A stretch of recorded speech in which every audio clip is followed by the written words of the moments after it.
Today I'm going to tell you about why I switched up my rooftop tent to the Roofnest Falcon XL from the iKamper.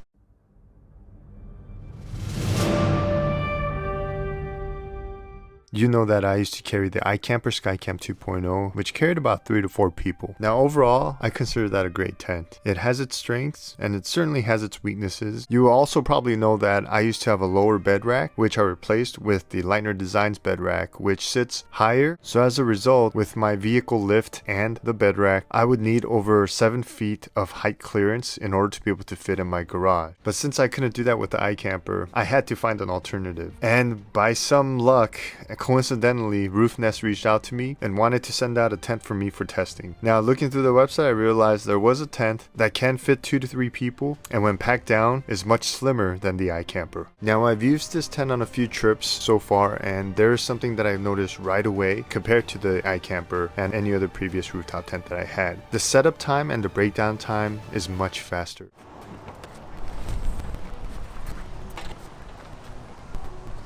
And that's it.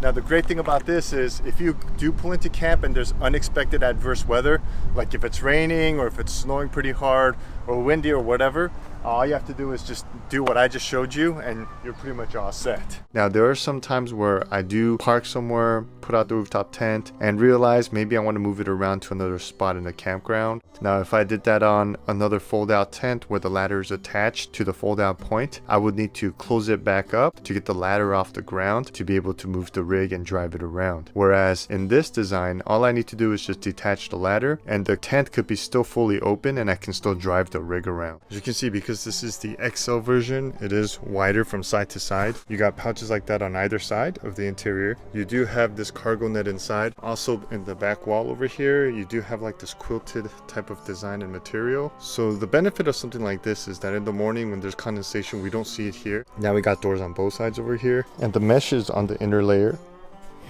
And on the outer layer is the cover. Now we have been in a couple of campouts where it has rained. This material has done a great job of keeping the water out. You do have a vent at the top of the center over there. How we can fit right now is Katie will fit on one side, I'll fit on the other. We do have a side space on each of our sides behind us to keep our gear. The price point on this tent is much more reasonable compared to an iKamper for what you get. So for an iKamper, for the tent itself, you're reaching almost $4,000 US. And then to get a shoe rack, a gear rack, additional anti-condensation mat, an insulation, awning, all that stuff is going to cost a lot of money. You can go upwards of over $5,000 for an iKamper to have a comfortable setup. Whereas in this case, this tent comes with a shoe rack. It has a shoe hook or shoe hanger off the side of the tent, as well as the anti-condensation mattress that comes with the mat inside the tent. Now, one of the reasons why I like this style of rooftop tent is also you are able to, along the top T-channel here, put mounts to be able to put another rack over it so that if you want to mount a solar panel,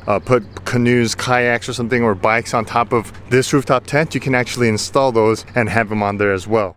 So I'm going to start now.